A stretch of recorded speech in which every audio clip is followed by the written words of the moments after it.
les aimes et parfois tu te disputes même avec eux. Oui, je parle de frères et sœurs. Si tu es une fille, tu sais qu'avoir une sœur cadette est très marrant, même si elle passe son temps à t'emprunter tes plus beaux vêtements. Mais tu me croirais si je te disais qu'elle pouvait influencer ta vie d'une manière beaucoup plus sérieuse. Des chercheurs suédois et néo-zélandais ont fait équipe pour déterminer qu'il existe un lien entre l'ordre de naissance et le poids.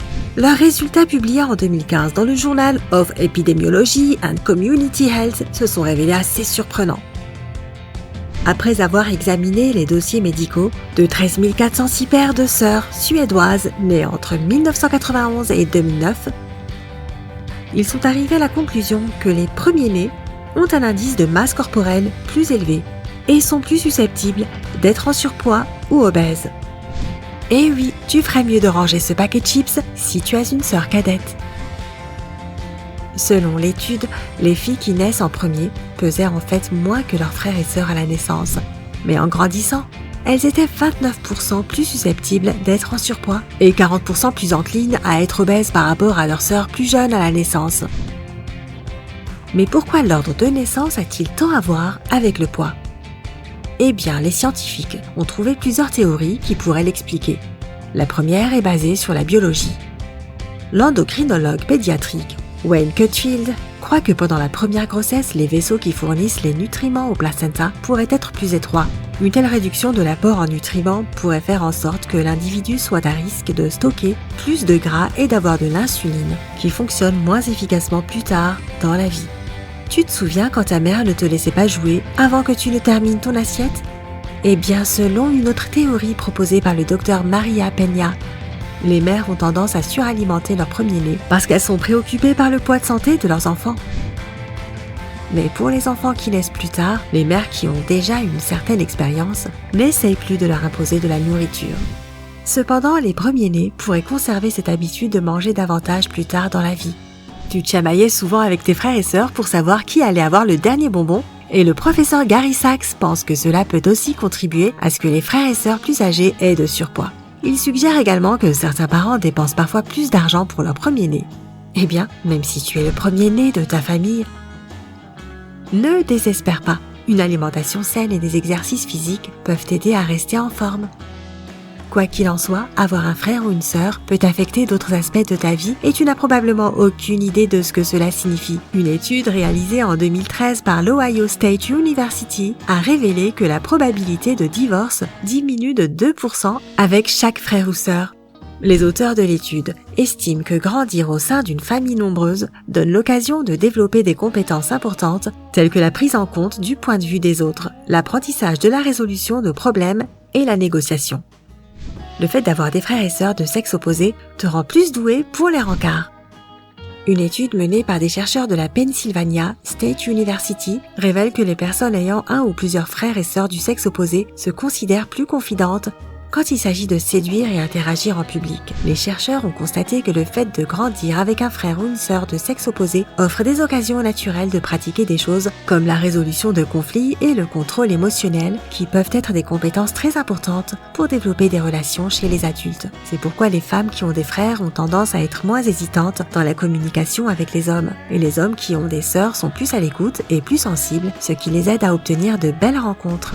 Alors, n'oublie pas de faire un clin d'œil à ton frère ou à ta sœur au mariage. Mais si le fait d'avoir un frère ou une sœur peut avoir un impact sur tes compétences interpersonnelles, l'ordre de naissance a aussi beaucoup à voir avec le cheminement professionnel que tu choisis. Disney a réalisé une étude en 2018 pour commémorer la relation entre les sœurs Elsa et Anna dans leur film à succès La Reine des Neiges. Sous la direction de la psychologue Emma Kenny, les chercheurs ont trouvé des preuves significatives à l'appui de cette idée après avoir analysé un échantillon aléatoire de 500 personnes ayant fait leurs preuves dans 11 groupes professionnels différents. Selon cette étude, les enfants du milieu ont 30% plus de chances de devenir chefs d'entreprise que leurs frères et sœurs. Cela pourrait s'expliquer par le fait que les enfants du milieu doivent se battre plus que les autres pour attirer l'attention, ce qui les aide à acquérir des qualités comme la compétitivité, la souplesse et la diplomatie qui sont nécessaires pour des rôles aussi importants. Pour le confirmer, parlons de Mark Zuckerberg ou encore Bill Gates, qui sont des enfants du milieu. Les enfants premiers-nés sont plus susceptibles de devenir des scientifiques comme Stephen Hawking ou des astronautes comme Neil Armstrong. Et qu'en est-il des plus jeunes enfants de la famille ? ils sont 50% plus susceptibles d'avoir une carrière dans la musique classique comme Mozart. Tu te crois le plus intelligent de ta famille? La science affirme que ça dépend si tu es le premier-né ou pas. Des chercheurs de l'université d'Édimbourg et de l'université de Sydney ont découvert que les enfants premiers-nés peuvent avoir un QI plus élevé que leurs frères et sœurs. Après avoir évalué le développement de 5000 enfants, ils ont constaté que les aînés réussissent généralement mieux que leurs frères et sœurs aux tests de lecture et de vocabulaire en images. Cela pourrait être lié au fait qu'avant la naissance de tes autres frères et sœurs, tu as reçu toute l'attention de tes parents qui ont pu ainsi concentrer leurs efforts sur leur seul enfant. Une fois que les frères et sœurs commencent à entrer en jeu, maman et papa doivent partager leur temps entre tout le monde. Qui plus est, les aînés sont probablement bien conscients du fait qu'ils sont si intelligents parce que les chercheurs de l'université des sexes ont découvert qu'ils sont 16% plus susceptibles de poursuivre des études supérieures que leurs jeunes frères et sœurs. Mais frères et sœurs plus jeunes, j'ai aussi de bonnes nouvelles pour vous. Peut-être que ton grand frère ou ta grande sœur est un vrai champion dans la carrière ou les études. Mais toi, tu remportes la palme du sens de l'humour. Selon une communauté en ligne mondiale YouGov, les frères et sœurs les plus jeunes sont les plus drôles. Au cours de cette étude, on a demandé aux participants de classer la façon dont ils perçoivent leur sens de l'humour par rapport à celui de leurs frères et sœurs. Les résultats révèlent que les frères et sœurs les plus jeunes ont un fort désir de divertir les membres de leur famille, ce qui les aide à aiguiser leurs compétences humoristiques. Mais qu'est-ce qui fait d'eux la source de divertissement dans la famille ? Sûrement parce que les parents leur donnent plus de liberté et souplesse dans le choix des sujets dont ils rient.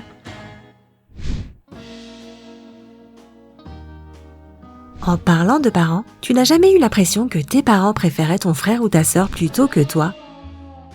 Eh bien, c'est peut-être vrai. Les parents peuvent continuer à dire qu'ils aiment tous leurs enfants de la même façon, mais la science raconte une histoire différente. Une étude menée à l'Université de Californie révèle la dure vérité.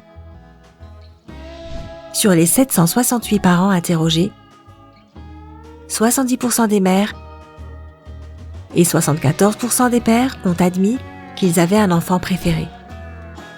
Bien que les parents n'aient pas précisé quel enfant était leur préféré, les chercheurs ont parlé avec leurs enfants et en sont venus à la conclusion que c'était l'aîné. Je sais que les nouvelles peuvent être déchirantes pour certains. Mais soyons honnêtes, tu as probablement un parent préféré aussi, non ? Combien de frères et sœurs as-tu? Raconte-nous dans les commentaires ci-dessous. Et n'oublie pas de cliquer sur j'aime sous cette vidéo, de la partager avec tes amis et de cliquer sur s'abonner pour rester à jour sur Sympa.